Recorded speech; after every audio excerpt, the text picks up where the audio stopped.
All right, guys, we got another episode of Not Just Football. Welcome back. Um, we don't know what's going to happen after this, but we are excited to announce this is our last episode with Omaha. Really enjoyed doing Not Just Football with Hayden Walsh and Cam Heyward. It's been a pleasure, but Hayden, what do you think? It has been a pleasure. I didn't know you were going to go there to start, so I'm a Of course. little taken aback by that. No, I mean it's been very fast. It's gone extremely fast the last 2 years. I've had a great time and very appreciative to Omaha for everything they've done for us and just letting us come on here every Tuesday and talk crap to each other. It's been a lot of fun. Yeah, I want to make sure we say thank you first to Anthony, Natalie, Nicole, Rochelle, Tucker, all the editors as well. We are very thankful. Oh, and our guy Jack as well. Don't want to forget Jack. But Don't forget thank Jack. you guys. Thank you guys for allowing us to do this show. It's been really special to do. We've enjoyed doing it. Oh, I also have to say thank you to Mr. Manning himself. I was going to say, you're not going to thank the big guy. I have to. I'm going to say thank you to him as well. Even though we didn't get you on the pod, that's our only one gripe we have. But we've all enjoyed doing this pod, and this is going to be a fun show. We got a lot to talk about. You ready? Yeah, a lot to talk about, a lot to catch up on. I mean, we have not really talked a whole lot or released an episode since Super Bowl. What have you been up to? I mean, it feels like you've been everywhere. I mean, I know Walter Payton Man of the Year gets to go to the J. Cole concert, gets to do all this stuff. Also, surgery. How are you feeling? Fill us in, Cam. What has your life been like since the Super Bowl? What has my life been like? I currently just was unclogging my son's toilet. So not a lot has changed, guys. If you were expecting for this life-changing moment in my life to, change who I've been, still dealing with what, and it's been fun. Dealing with the Walter Payton Man of the Year, I'm very thankful to have won that. The Prince Harry of it all was even cooler, but doesn't beat the Walter Payton of it all, which is even cooler than that, which is a cool honor. It's been fun being home, seeing how everybody was excited for me and thankful, getting to meet people like J. Cole was, obviously really cool, and, never forget that moment. What a great concert between Drake and J. Cole and Lil Durk. They put on a heck of a show, but not a lot changes. Just getting excited for the season, finally getting healthy, got some surgeries done, and, get to approach this thing the right way. Yeah, I know. I saw you announce the surgery. What was it? Can you say what it was for? Yeah, I can say what it's for because, I've had people texting me that don't normally text me but want to ask about my surgery, and they do their part in the media, and so I haven't had a chance to really respond to that. But I was dealing with a core injury that I was overcompensating with my left while I was dealing with my right, and so dealt with that all year. Got that handled, and they think I'll be better because of it. I think looking at that stuff now, it's like, if I can put this stuff to bed, I can get back to really humming and going, and I'm just excited to be healthy once again. It's been a while. So the core injury obviously played into what happened in week 1, right? No. So the core injury. So I tore my pectineus. Let me get this all straight because I'm tired of freaking everybody assuming what happened. So I tore my pectineus early in training camp. Thought it would heal, and I was resting more than usual. And then first week of the season, I go to make a diving tackle against the quarterback. Ended up my leg spread, and my right adductor ended up going because I didn't have the pectineus going as well. Dealt with that by getting surgery and coming back week 8 and week 9. Then the surgery, then coming back from it, just couldn't explode like I wanted to. I couldn't. It looked like I was running with a board between my legs half of the time. It was wild. I'm glad you said something. There were times out there that I'm like, my guy, like, it just looks painful. It just looked painful. It was very painful. Yeah, it looked painful. And you put on a brave face, you get to work, and you say, "Hey, I just want to be part of the crew." I didn't want to be an issue during the season. I just wanted to, the way it really affected me was, it was like I could never like fully build out my stride. It would only allow me to stay within a tight base where my feet were really under me. I couldn't really get out or explode out of my stance. It's one thing walking after surgery and dealing with all this stuff. It's another thing to play football and not having a training camp or a season to really build to this. And so that was pretty tough. And so when I came back, I started to overcompensate with the left a lot more, trying to make up for it. What I did in the long run was I tore my abdomen, and so I had to get that retied back to my pubic bone. And so that has been, yeah. If you guys really want to get into it, that's what it's been like. Got that surgery just now. And there were some other things I had to take care of. So, and if we want to talk about that, I got my knee scope. So there was a whole bunch of stuff going on. That's not the normal me. It doesn't usually happen like that. And so glad I can just put all this behind me. Me too. And I got to give, the show some credit here. 6.5 minutes in, and pectineus and pubic bone have already been said in the show. You're teaching me things. I had no idea what a pectineus was. The pubic bone, I think I could figure it out. But man, that sounds very painful. Yeah, when they said pectineus, it was like, no, my pectineus is up here. My pecs are That's good. where I went. That's where I went. But no, it's all taken care of. And if that was on your bingo board, congratulations, you're moving forward. Yeah, no. One thing we were talking about, I'm going to switch gears here a little bit. Thank you for the injury update, though. I know, yes. And actually, before I do switch gears here, I saw you tweeting quite a bit about that. So, you've been very active tweeting lately too. It feels like. So I love this version. No, guys, I think the reason I've been actively tweeting is because I've been very, bored and in my feelings, and had a lot of time to just contemplate. I want to keep playing football, and I want to play at a high level. And there's a lot of people that don't agree with that, and I plan on taking care of that. Well, gladly you can, and you will be able to. So we'll address that this time next year. How's that? Sounds good. Okay, sounds good. But you did talk about the J. Cole and Drake and said it was good, but it got us talking about something else. And I want to jump into it's the combine right now. We're going to have a rapper draft. Give me a couple rappers that you think could translate to the NFL. It could be any time, too. It could be any time period rapper. Do you want to just go back and forth? And I mean, I've got a few, and we could probably go back and forth. I'm sure our list are probably similar, but we could go back and forth on these. I'll give you the first pick. I'll give you the first pick. Who's your first pick? No, I'm giving you the first pick. You give me the first pick?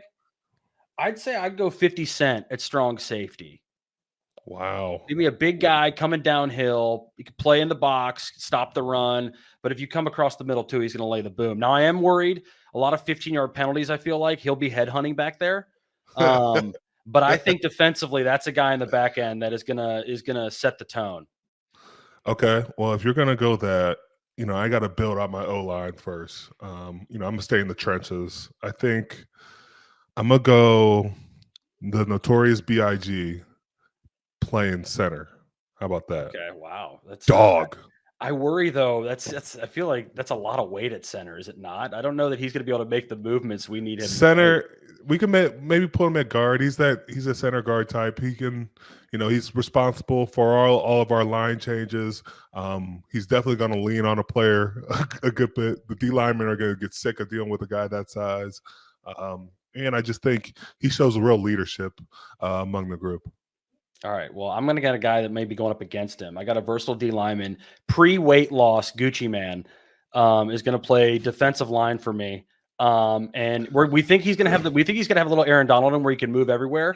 And we think that guy gives us the attitude defensively with him in the front seven and 50 Cent in the back end is where we're going to go. We're going to go Gucci Man pre-weight loss at D line. Okay. Well, then with my second pick, I'm going to take J. Cole at wide receiver. Have you seen how tall he is? When he's right next to me, dude, he's literally 6'5". So I'm thinking, he's athletic. You see him play basketball. He's tall. Man, I could see him being a problem for a lot of DBs. Is he a tight end or is he a receiver? What No, is he's he? a receiver. He's a receiver. receiver. He's a receiver. Okay, He's so a he's a receiver. little slider. He's not as big enough Yes. to play tight end. He's big enough. He's got that Megatron to him, I think. So okay. I'm still building up my defense here, and I'm thinking Waka Flocka at middle linebacker. Big guy. He's going to lay the wood. And I just think with that level of Gucci Man, Waka Flocka, and 50 Cent in the back end would be very troubling for offenses. Well, that brings me to someone who's going to be a problem on my offense. He was in jail at one time. I'm going to have to go Nelly from Longest Yard. Well, so like that doesn't count. That should I'm kidding. I'm kidding. Nelly was on my list too, if I'm being honest here, because I think the Longest Yard is totally. I will say he looks great running the football though. He's explosive out of the backfield. Shifty. I think he would be and he played against the guards, so he knows what he's doing. I mean, I'm gonna go my guy from Gwinnett County, a Gwinnett County legend, Quavo, is gonna play quarterback for me. Now his high school was not very good at football, but I think if we surround him with more talent, he'll be good. If he had gone to a Peachtree Ridge or a North Gwinnett or a Brookwood, he would have won a lot more games in high school. Okay, at quarterback, I'm going to Eminem, because I want to see him go to the Gruden quarterback camp and have to announce, the plays in and out and just, have everything running. He's going to get everybody lined up. And I think seeing Eminem dead tired after a game could be great media and could go a long way. I think him and Gruden quarterback camp would be hilarious. Him and Gruden going over how he processes and whatnot would be fantastic. Last pick right here. Yeah, go your last pick. Because my other one is like Snoop at wide receiver. That's just a nostalgic thing, I feel like, because I don't know. So go ahead. Who else you got? I'm gonna do my DBs together just to wrap it up. I'm gonna take Wiz at 1. He's the lanky Joey Porter type. And then I'm gonna take Tupac because I feel like Tupac would be a great, talks trash, gets under people's skin, and would really have bulletin board material week in and week out. I feel like he's got to be a slot guy, though. He's a little undersized, like a little Mike Hilton, it feels like. Yeah, little Mike Hilton, a little slot corner, lining up, blitzing off the edge. The Tupac, what I see, Wiz, I'm concerned tackling-wise. Is Wiz going to want to stick his nose in there? And if Derrick Henry's coming around the corner, is he going to want to stick his nose in and tackle somebody? That's Wiz going to be yelling at guys like me, talking about, bro, you got to make the tackle. Y'all can't be letting me get in these one-on-ones. Is he one of those DBs who's not going to want to tackle? So I like your list, though, man. It's impressive. I still think my how I went defense would be able to stifle your offense. I think Eminem would have trouble against the defensive unit I put out there. Who would be your head coach?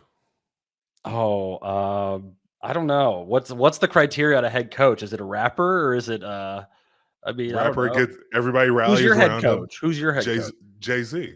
Oh, okay. Then I'll go like Dr. Dre if that's gonna be the case. Dr. Dre's my head coach. Okay. So yeah, he worked with several of the guys too we talked about. So I think it works. I like that too. Not a bad list. All right, let's get into real football now. Okay. Yes. I mentioned you tweeting, and you tweeted about the cap going up. What does this mean? I mean, 31 million is the largest, I think, cap jump we've ever seen in the league's history. It's got to make you happy. Now, I don't think you're going to be forced to take a pay cut or retire. So I'm happy for you there. I thought about you initially. You never know. I think the thing that's really cool, if teams are smart, you spread it out and you're able to keep a lot of your players. We're in a league that is always, the cut and, sign different players. But I think we phase out a lot of guys in the middle range because of this. And I think the past 3 years, because of COVID, and we had to sacrifice our benefits to help pay the salary cap. That's why we never saw those incremental jumps. And now everything's been paid back. You're seeing this big spike.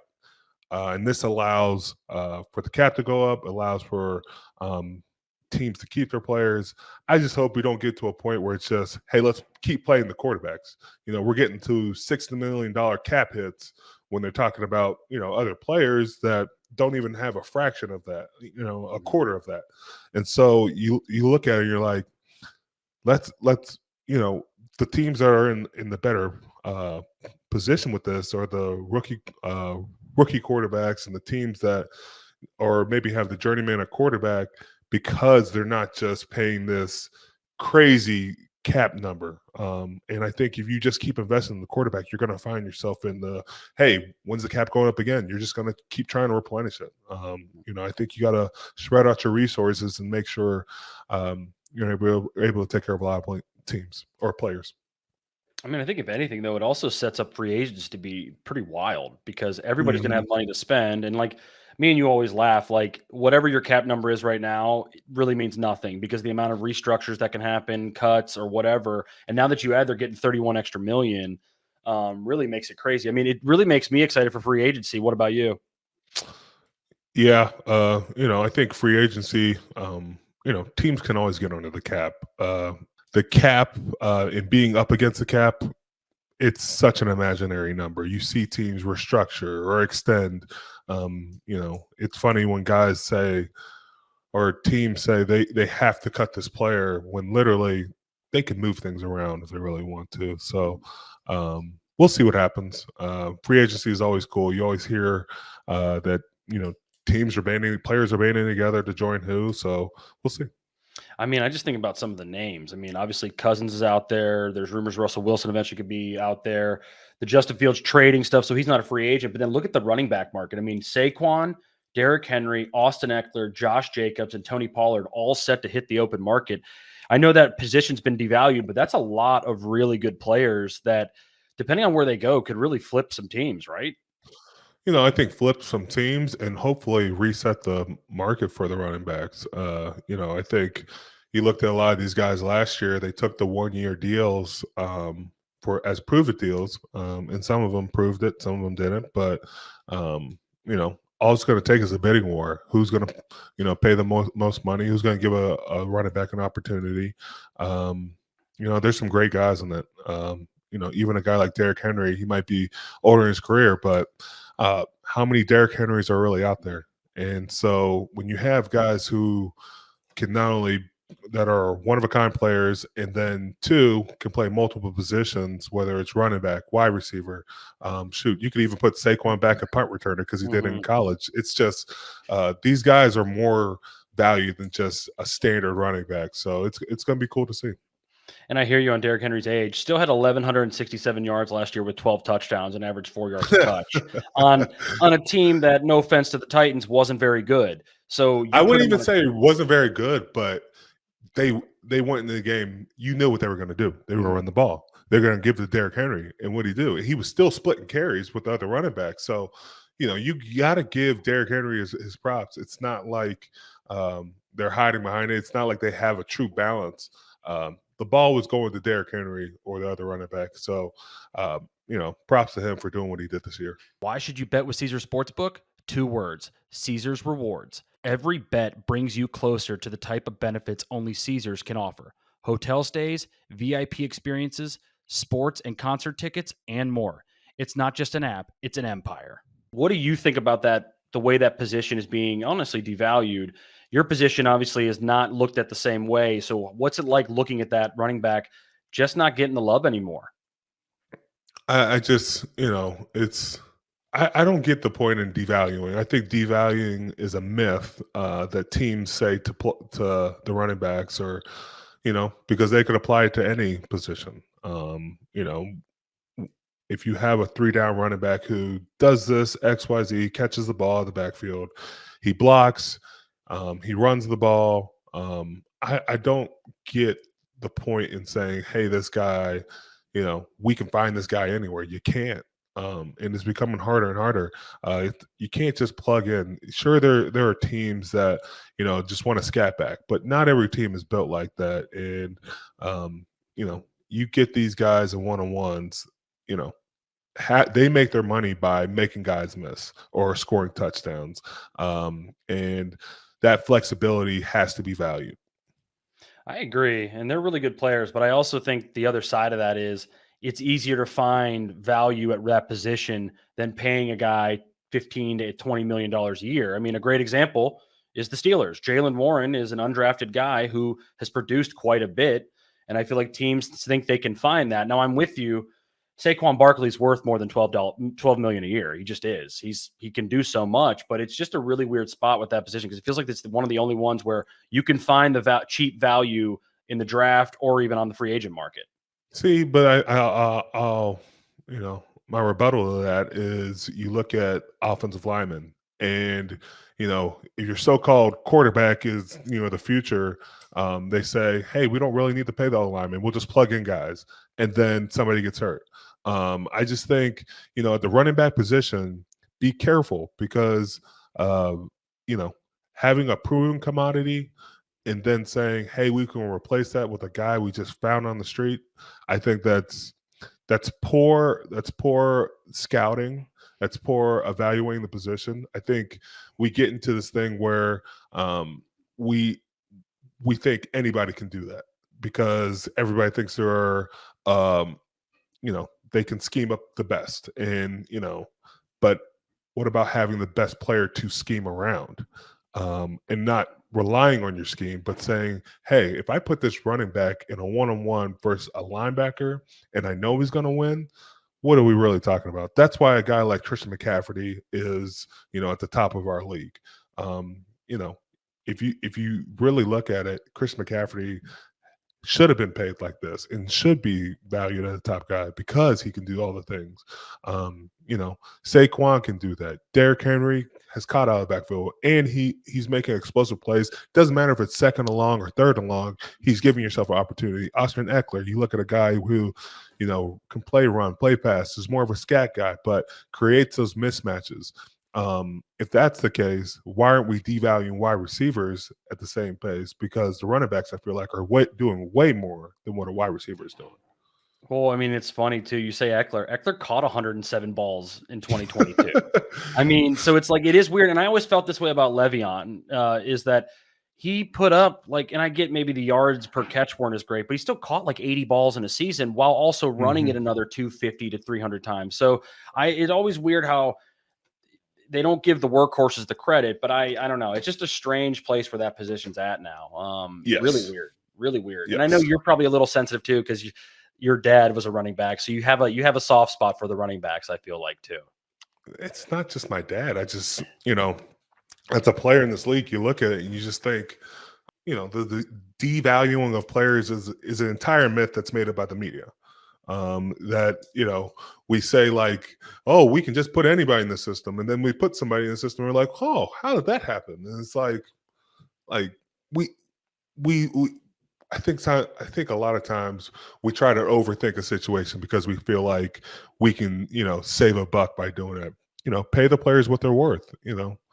As the cap keeps rising, should the market for running backs. Yeah, the quarterbacks are taking too much money. That's the problem. You can't pay everybody. I hate to say it, but that's what's happening. All right, we're gonna move on here to the Bills. Is it Dion Dawkins? Did I say that right? Dion Dawkins, right? Yeah. He went on Vlad TV and discussed the Jets. Did you see what he said about the Jets? No.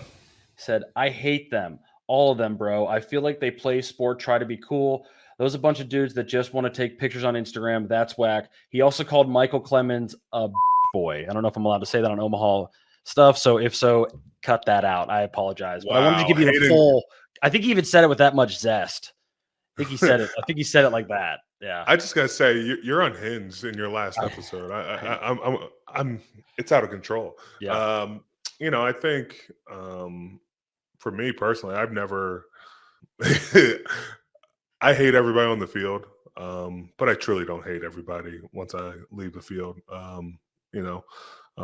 That's just how I approach my business. Like, it's not anything personal. It's not something that I take with me home. But when I step on that field, there's a level of I don't rock with you because you're not wearing the black and gold. So, I don't know if he's just trying to start something or what. Doc is always about that, but it is what it is. I will say you did tell a story, and he was on the show when you did, but you did take it outside the lines with Larry O when the whole Mason Rudolph thing happened. I felt like so. Yeah. I mean, I will say, Wait, but I really take it out of the lines because it was it's still on the field when it happened. it's So, yes, but it's so you've never had this. You've never felt like this angry with a player before, or like a team. uh, well, when Mason got hit, yeah, I felt that type of way. But besides that, like, we're all living out our dreams. You're just standing in the way of my dream, and that's the only problem I got with you.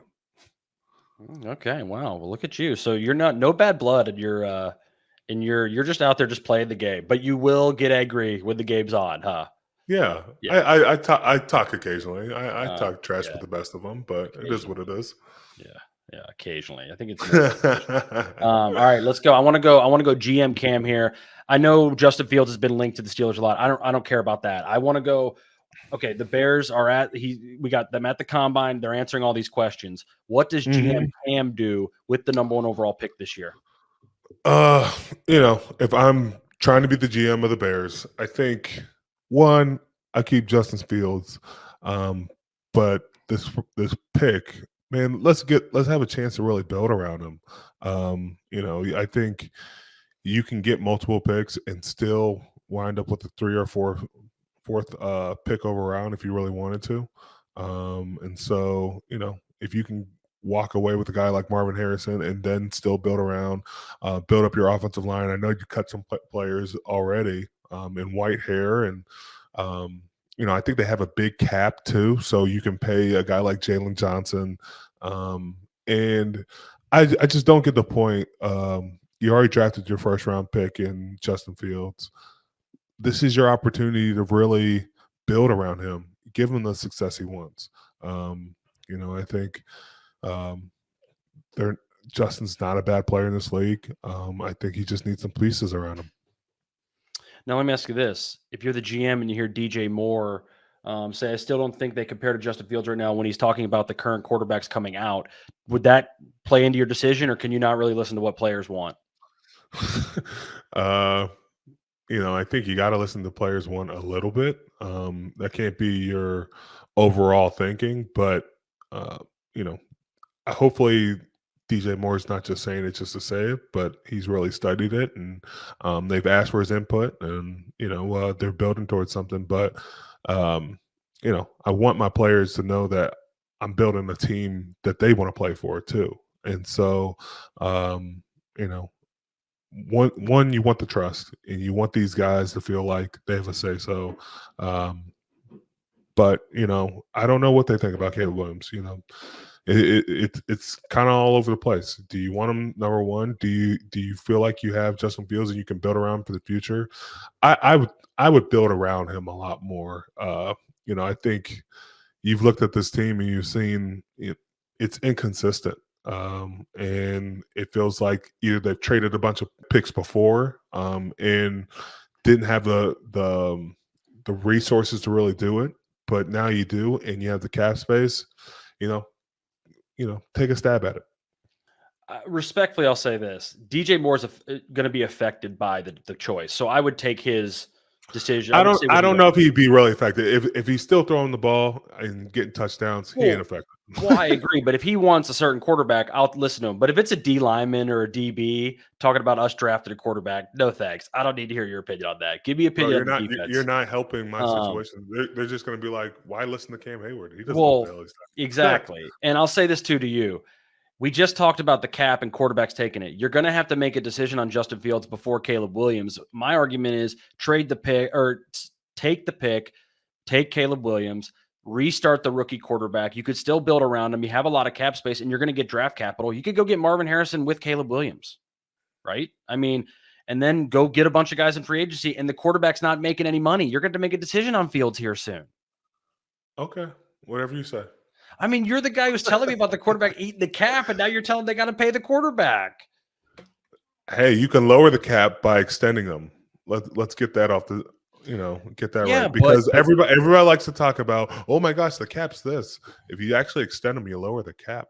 Oh, I agree with you on that, but eventually that's going to come up. Like eventually that number's going to hit. I mean, you know what I mean? Like do you believe in him enough now to extend him is really the question you have to answer. And if you do as a GM, then you do. Yeah. All right. Oh, we also got to report the NFL is unlikely to change the touchback rule when a player fumbles through the end zone. As a D guy, you got to love that, right? Yeah. Why would you change the rule? That's the dumbest thing. We should have, uh, you know, an advantage where the territory, you make it down the field, you fumble through the end zone. Of course, it's got to go that way. Like, that's just bailing out the offense once again if we change the rule. I just don't know what they're going to change it to. What, take it out to the 20 for the offense? Like, why would they get the ball for fumbling it through the end zone? It just Like, feels like there's a bunch of crybabies there. Oh my gosh, the ball went through the end zone. Like, you deal with what you got, you hold on to the ball, and then you don't have to worry about it. Like, because my thing is, if a quarterback was to run out of the back of the end zone, what happens then? It's a safety. safety. Like, next we're going to take away that, and we're going to say, oh, we're not going to penalize the quarterback. We're just going to say it's out of bounds. Like, when does it stop? Well, they love offense. That's Yeah, the league. we've changed a lot of rules already. It's a league geared towards offense. Combine's going on. You got a good combine story? Give me your. I know you didn't. I know you did not do any drills and stuff there. But like, Yeah. what was your experience like at the combine? uh it's wild because, like, most of my guys who got drafted were there, and I will say, um I couldn't work out because of injuries, but a lot of guys actually chose to work out. Like, they wanted to take advantage of that time to really show off what they could do. um you know I think the funniest thing was my meetings. I walked into Denver, and this is when Coach Shanahan was there, and I don't know what it was. I was nervous as hell in the meeting. And I got up to the board, and I feel like I told a joke and nobody laughed. And I was like, this is about going as perfect as I think it can. And then I dropped the marker, and I couldn't get the marker because it was behind the board. And I was like, oh man, I'm just wasting time right now. And so I was just completely nervous in that moment. And then I went to the Steelers meeting, and then it was like, Coach LeBeau told me to sit down, and he goes, come here, Buckeye, have a seat. And, we're having a conversation, and it's just like, there was just rhythm and cadence and just felt like home. Like, I was like, man, if I get a chance to come here, I'm going to love that opportunity, leaving that meeting. And so, um, everything works out for a reason, but the meetings, there was one team that was asking me what my vice was, and I was like, I don't really have a vice. And he was like, you got to have a vice. Is it women? Is it, drinking? What is it? I'm like, I'm sorry, I don't really have a vice. And so they just kept, prying. I was like, at the time I was like, maybe I play video games too much, and, like, just trying to tell them myself. I didn't know what to tell them, but, I really didn't have anything to get from them at that point. But, they definitely see if you're going to fumble over your words. So is that the weirdest question, the Vice one? Yeah, because I was just kind of thrown off. I was like, find out what you want, but I really don't have a vice. That was I was hoping you'd have a better question than that. We've all heard like the horror stories of like ridiculous questions. Not I don't want the disrespectful ones like Des Bryant got. Like that's ridiculous. But like some get pretty funny, it feels like, with what they ask. Yeah, I think mine were more straightforward. I like, I talk with teams. I remember meeting John Mitchell, the Steelers D line coach, just in the atrium where you would have, like, not sanctioned meetings, but more of just open among everybody. And he's like, "Holy smokes! If you're available, we're gonna grab you." And I'm like, "Coach, I'd love to be a Pittsburgh Steeler," but I thought he was blowing smoke on my tail, and we got the opportunity to work together. And so, but most of my questions were straightforward. I really didn't have to worry about that. Maybe I didn't give off the vibe that, hey, ask me a stupid question and see what happens. But I think it was pretty straightforward for me. So you bombed that Denver one on purpose, right? You can say it now. You can say it now. You bombed it, right? On purpose. I didn't bomb it. I didn't bomb it on purpose. But like those meetings go to like 1:00 in the morning. I remember getting back to my room. Marcel Darius, the Bills' first round pick, he comes in after me, and this dude's got 2 plates of like 20 wings. He's like, bro, I'm just hungry right now. And I'm like, you not tired? He was like, it is what it is. Either they're going to draft me or not. And so, it was, everybody has a different approach when you go to these things. It's just, either you can be a show pony and do everything. You could not do nothing. I wanted them to see my personality more than anything, since I couldn't be able to do a lot. Yeah, no, I was hoping for a little crazier question, but I'll take the Vice thing. You not having an answer to that is so you too, because you really, I don't even know what you would answer with that. See, like the I video don't game know. thing, you don't play video games that much, like where it's like a No. problem. Like it's like I don't know why they want you to have a problem. It's like I don't think I do, but I don't know. Very strange. Yes. All right, we're gonna go celebrity boxing here. How much interest you got in a Tyreek Hill versus Jake Paul fight? Is this a free event? That's me. That's where I'm at too. I don't need to watch Jake Paul beat up another athlete. Like I don't need to see it. Like I don't know how many more we got to do with this. Like he just needs to go fight real boxers now. Yeah. I'm all for, Tyreek trying to get in it. If he really wants to box, okay, so be it. But I want to see Jake Paul box like a true, guy who's in his prime, who's been boxing for a while, not somebody who's just, starting out. He's currently playing in the NFL. Go fight Lev Bell. Give our guy a shot. He was on the show. He talked about it. Go fight him, Yes. right? Go fight. Yes. Yeah. Give him a shot. Okay. Why don't you fight a guy who's been training to box? I know he's been discussing maybe coming back to the NFL as well too, but he seems to be training for boxing. Give him a shot. And he actually looked good in the ring too. So I wouldn't mind seeing him get a chance at Jake Paul, but I don't need to see Tyreek Hill do it. No, I don't even know if they're the same size. That's my only thing. Like, I know Tyreek's fast. Like, what weight are we gonna have to get to like sanction this thing? Yeah, like there is weight classes in boxing. Like when he fought Nate Robinson, how much did Nate Robinson weigh when they fought? Like, man, I don't know, wild. But all right, so no interest though in that unless it's free. Nah, I'm good. Okay. All right. Well, you have a better chance of me watching Rough and Rowdy than that. I'll be honest. Well, I would listen. Rough and Rowdy is a good product. I can't lie. Like it's a good product. They do a good job. Yes. All right. A friend of the show is retiring. Do you know who I'm talking about? Not me. Not you. No. Well, no. I would. You're not a friend of the show. It's your show. No. Peter King. He's retiring. Yes, he is. He is. And in his final article, though, he wrote a nice letter a nice note about you. He said, genuine, thoughtful, while being a beast between the lines. He's arranged for male student in 11 Pittsburgh high schools and many indigenous kids to get free suits during their high school year. So he's been a fan of yours too, but I know you're a fan of his too. So you want to have the floor here and congratulate him on a great career? Yeah. Mr. King, as I like to call him. I'm just thankful, happy that you finally get to take a rest, because I know you've been running around all these years going to everybody's training camp. Thank you for, spending time with me and my family this past year and doing that wonderful article. But, I appreciate you taking the time to get to know not just me, but, other Walter Payton Man of the Year nominees.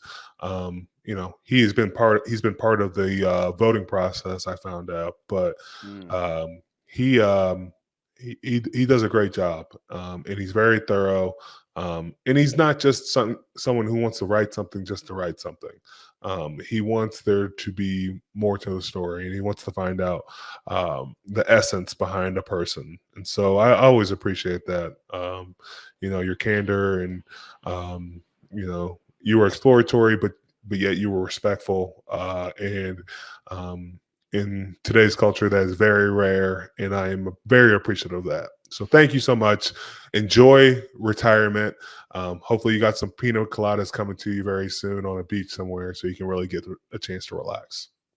I was going to say, so is he not one of the media members that you have that you seem to always get a little frustrated with? Man, I get more frustrated with the people who text me out of the blue about certain stuff, but they want to run their mouth when they don't have anything to back it up. So it is what it is, but keep it moving. It's not Peter King, though. It's not at all. Not at all. Do you want to say the names, or do we want to wait till maybe you're done playing? Or you could, by all means, The floor is yours, my friend. If you got a name you want to say and just put it out there. No, I'm not there to blow up a spot.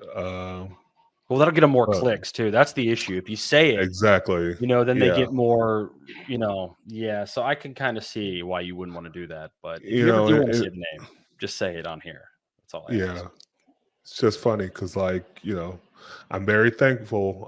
And I try to go on my way, but you know, when you start abusing my phone number and stuff, then I have a problem. And then you start to talk when you don't have things to back it up. So I mean, I'll appreciate it. say this though: you probably need to change your number. You've had like the same number for a long time. So if you changed it, Yeah. nobody has it then. Then it's like, then you'll know who gave it Yeah. out too. So there you go. Yes. Yeah. All right. All right. We got a Clippers rebrand here. I got a picture of the Clippers uniforms. You seem to have them. What do you think? You like them or hate them?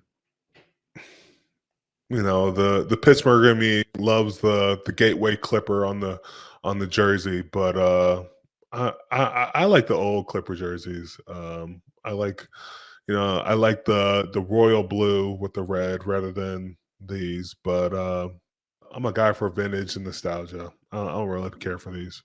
I don't care for the new stuff either. I don't mind the Clippers though. The script on the front, like those don't look bad to me. And I understand they want Yeah. to rebrand. They're going to a new stadium and stuff. But this got me thinking though about have you seen the issue with the baseball uniforms? No. The baseball pants are see-through for all the major league Ooh. rosters. Yeah, so you can see everything in them.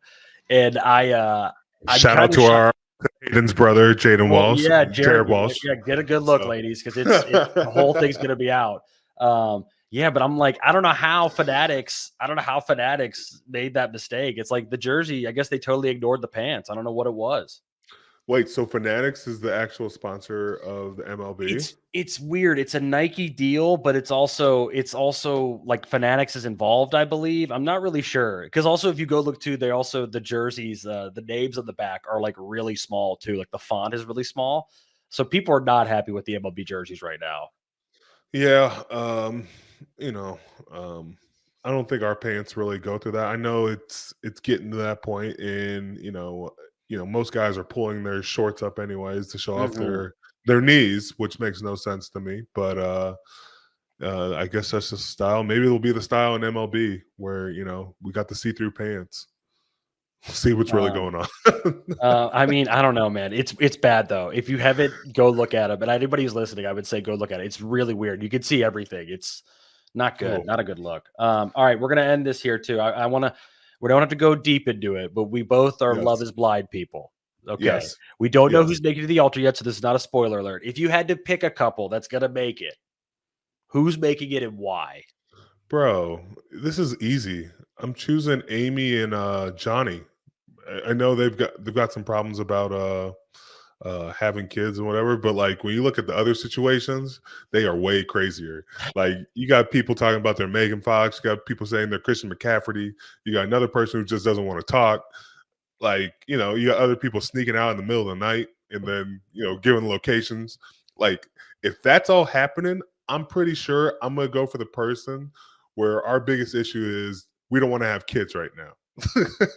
Yeah, I mean, listen, Jimmy and Chelsea, they speak for themselves. We'll just call them Megan and Christian. I don't know. I don't see any way. Jeremy and Laura, the problem is Jeremy, all this stuff's coming out about him now. So it's like, that's the thing we're finding out. Like half the people on Love is Blind seem to have had a relationship before they came on there. And 80 and Clay, I mean, does anything even need to be said? I just don't think there's any chance. Hey, I will say 80, we need to get 80 on not just football. It looks like he played some basketball in college. So Or you mean Clay? Oh, Clay. I'm sorry. Yeah. Clay. Oh, I think Clay was a track guy. I think he was track. Oh, he was track guy. Okay. He was a track guy. Yeah, he was a track guy. But I mean, best season yet, man. It's been, the Megan Fox thing is now honestly a blip on the radar. And then you almost think back to the guys in the pods. I mean, Matthew. Where's our boy Matthew at? Are we going to get him back at the reunion, please? Matthew looks like he had a neck like Luke Kuechly, where he was a linebacker at one time. So he's the Mike Alstott of Love is Blind. He is. But we'll see what happens. Netflix, hook us up. I know you're a partner with Omaha, but we'd love to, come on the show and really stir this thing up. Talk to, we could be the new Nick and Vanessa. Me and Hayden could go on there and just talk talk a whole bunch of mess and figure out what's really going on in these relationships. Listen, if they want an alternative reunion where they let me and you do it, Yes. and you could watch whichever reunion you want. I mean, that would be ours would be a little more uncensored though, I think, than Vanessa and Nick's. But I bid. If you could make that work, I bid. Just as petty though. So yes. Oh yeah. Well, yeah. Yes, absolutely, for sure. All right. Well, that has been another episode of Not Just Football, Hayden. You know, I would shed a tear, but not right now. But just thankful to be able to do this show with you. We'll see what happens in the future. You know, looking forward to doing some things, but you know, it's been a pleasure to be on Omaha, be with the Omaha family. Thank you again to everybody who's allowed us to do this. Thank you to Caesar Sportsbook as well. I haven't had a chance to really shout them out because I don't really shout out sportsbooks, but shouting them out now. Smart. Yeah, you know, it's been a pleasure. That's our episode, Not Just Football. Stay tuned and see what happens.